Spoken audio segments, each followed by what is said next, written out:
back to my channel. Today I'm going to be sharing with you my January wrap up. So considering January is the month that I went back to school and it's my last semester, I'm really impressed with how much I managed to read. I actually managed to read 5 books in the month of January. I think it's because I got off to a great start. I was binge reading a series over New Year's, so my first book was the last book that's out in that series. And that book was Two Dark Reigns by Kendar Blake, the 3rd book in the 3 Dark Crowns series. I love this book so much. This book tells the story of the island of Fenburn. Every generation the Queen of Fenburn bears triplets, and they are taken away, raised together for the first few years of their lives, and then they are separated depending on which type of magic they have. There are 3 main types. There are naturalists who have like animal familiars and have control over animals. There are elementalists who, as the name goes, can control the elements, and then there are poisoners who have they're not susceptible to poisons, they can ingest them and are very keen and talented in making poisons and creating their own ones. So those are the 3 main sections of this island, and so the sisters are separated and fostered in each of the different areas until I believe it's their 16th year. They're forced to fight to the death, and the queen that wins becomes the new Queen of Fenburn. And then the cycle continues. I love this series so much. It's dark, it's twisted. I love the characters. I've heard somebody recently talk about how they didn't like the character development in this series and how they didn't think the characters were very developed, but I completely disagree. Arsinoe is like my fave. I love her so much. Catherine is like so complex, I think. I didn't like her nearly as much at the beginning, but I love her now. And then Mirabella is just, I feel bad for Mirabella, I think, out of the 3 of them, but I do still enjoy her character as well. I think this whole idea is very unique and very different to many fantasies that I've seen, and which was really refreshing, but I just adore it so much. The 4th and final book is set to come out around like September of 2019, I think, so I'm very much looking forward to that. But this series has quickly become a favorite of mine, and if you like fantasy, if you like dark fantasy, I would highly recommend you read this.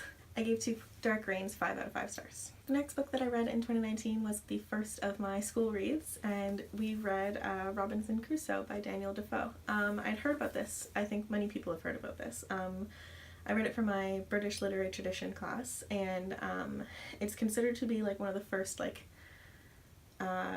survivalist stories. It's basically where like the idea from like Castaway and like Gilligan's Island and everything comes from. It's the story of a man who is washed up on an uninhabited island and has to survive. I didn't like it very much, if I'm gonna be honest. I think I only gave this like 2.5 out of 5 stars. I just wasn't interested most of the time. Near the end of it, it got a little bit more like action-y, I guess, but it just wasn't a hit for me. It was slow to start. It was easy to read, but it was long. Like, this book is so long. And just a lot of it is just like this happened, then this happened, then this happened, then this happened, but nothing really like concrete. There weren't very many things that I had to think about, like, and I just lost interest like very quickly in this, which I was really sad about because I'd heard a lot of good things about it, but just wasn't for me. The next book that I read I don't have a physical copy of because I read it in my textbook, but it was another book for school that I read. It was for my 17th century literature class, and that play was The Duchess of Malfi by John Webster. So The Duchess of Malfi is a tragedy play, and it's set around the Amalfi Coast in Italy, and it tells the story of the widowed Duchess of Malfi, whose brothers, the Duke of a nearby town and a cardinal in the Catholic Church, decide that they don't want her to marry again. Basically, they've got a plot going on that if she dies a widow, they get her money, so they don't want her to marry again, but she does so in secret anyway.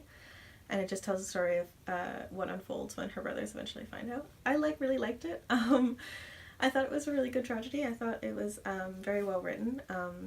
The characters were ambiguous. I really liked the amount of agency and power that the Duchess held. You don't see that very often in 17th century literature, so I was really happy to see that.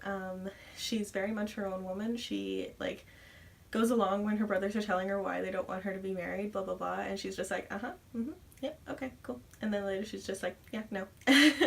She marries this steward of her household, somebody who is of a lesser class than she is, purely out of love. And I really enjoyed that perspective. I enjoyed that right until the end of the story. She was very true to her beliefs and true to her decisions. She never wavered. And that drove her brothers crazy, and I loved it. Like, they didn't know what to do with her because of her personality and her agency and her power, and I loved it. I thought it was a very good story, and I gave it 4 out of 5 stars. The next book that I read during the month of January was our January pick for the We Read the Bard book club, which is a Shakespeare book club run by Allie M. Books, and that book for January was Much Ado About Nothing by William Shakespeare. I love this play so much. This is one of my absolute favorites.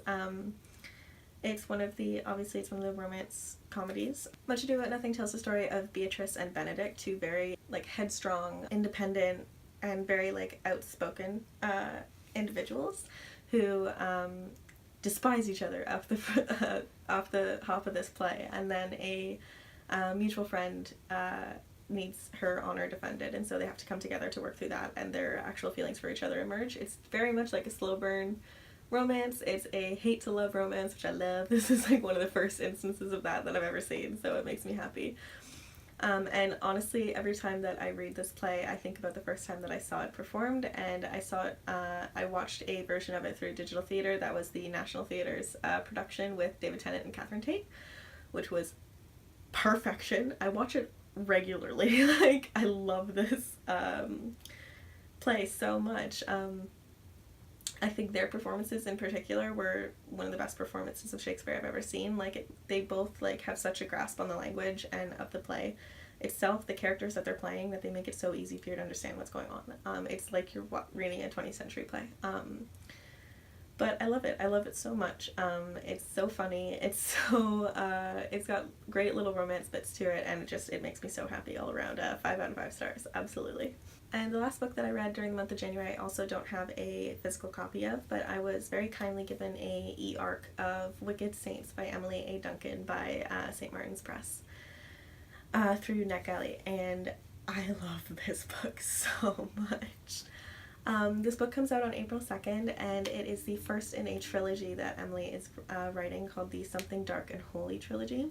And the basic premise is that there are 3 individuals in this like war-torn, Slavic-inspired fantasy world that have to come together to kill the king in order to stop the war. There's Nadia, who is a cleric who is able to commune and communicate with the gods of this world, and they give her magical powers.